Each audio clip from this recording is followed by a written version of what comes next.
PR পদ্ধতি নিয়ে আমি আগেও কথা বলেছি। পিআর পদ্ধতি হচ্ছে একটা পার্মানেন্ট রেস্টলেসনেস পদ্ধতি। আমরা পিআর মানে মনে করি পাবলিক রিলেশন, আমরা পিআর মানে মনে করি জনসংযোগ।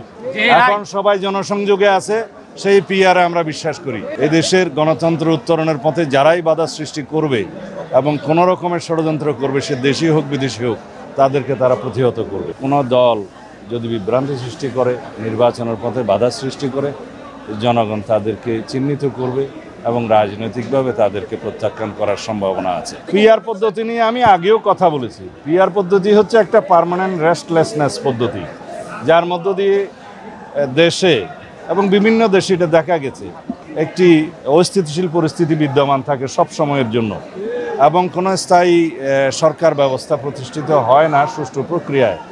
কখনো মেজরিটির ভিত্তিতে সরকার গঠন করা সম্ভব হয় না। একটি ঝুলন্ত পার্লামেন্ট থাকে, অস্থির অবস্থা থাকে। বাংলাদেশের মানুষ পিআর পদ্ধতির বিপক্ষে একটা জরিপে দেখলাম 56% মানুষ পিআর পদ্ধতির বিরুদ্ধে। কোনো একটা জরিপে দেখলাম কোনো একটা দল বলছে 70% লোক পিআর চায়। যদি 56% লোক পিআর পদ্ধতি নাই বুঝে, তাহলে 70% লোক কীভাবে পিআর পদ্ধতি চায় সেটা আমাদের বুঝে আসে না। আমরা পিআর মানে মনে করি পাবলিক রিলেশন, আমরা পিআর মানে মনে করি জনসংযোগ। এখন সবাই জনসংযোগে আছে, সেই পিআরে আমরা বিশ্বাস করি। যারা প্রপোর্শনাল রিপ্রেজেন্টেশন মানে পার্মানেন্ট রেস্টলেসনেস প্রতিষ্ঠা করতে চায়, তারা সফল হবে না। ধন্যবাদ। বাংলাদেশে গণতান্ত্রিক উত্তরণের এই যে প্রক্রিয়া, তাতে বাধা সৃষ্টি করার জন্য কেউ কেউ ষড়যন্ত্র করছে, সেটা দৃশ্যমান। এখানে আন্তর্জাতিক মহলও থাকতে পারে, দেশি বিদেশি শক্তি সক্রিয়, সেটা আমরা অনুমান করতে পারি। কিন্তু বাংলাদেশের জনগণ এখন ঐক্যবদ্ধ। গণ অভ্যুত্থান পরবর্তী পরিস্থিতিতে বাংলাদেশের জনগণ সংকল্পবদ্ধ। এদেশের গণতন্ত্র উত্তরণের পথে যারাই বাধা সৃষ্টি করবে এবং কোনো রকমের ষড়যন্ত্র করবে, সে দেশি হোক বিদেশি হোক, তাদেরকে তারা প্রতিহত করবে। আমরা ধর্মের ভিত্তিতে রাজনীতিতে কোনো বিভাজন চাইনি, চাই না, করব না।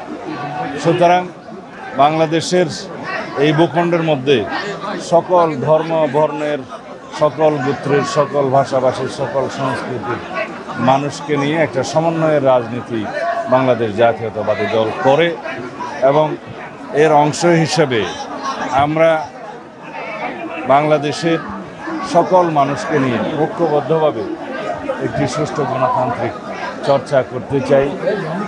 বিশেষ করে 2024-এর গণ অভ্যুত্থান পরবর্তী সময়ে এই দেশের জনগণের প্রত্যাশা, শহীদের প্রত্যাশা এবং আকাঙ্ক্ষা অনুযায়ী আমরা একটি শক্তিশালী গণতান্ত্রিক রাষ্ট্র বিনির্মাণ করতে চাই। রাষ্ট্র কাঠামো সংস্কারের মধ্য দিয়ে, গণতান্ত্রিক সংস্কারের মধ্য দিয়ে জনপ্রত্যাশা অনুযায়ী আগামী দিনে একটি শক্তিশালী গণতান্ত্রিক রাষ্ট্র প্রতিষ্ঠা হবে।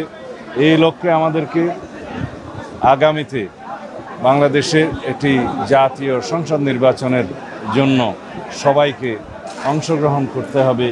গণতান্ত্রিকভাবে যাতে আমরা আমাদের ভোটাধিকার প্রয়োগ করতে পারি, সেই জন্য আমরা দীর্ঘ লড়াই সংগ্রাম করেছি।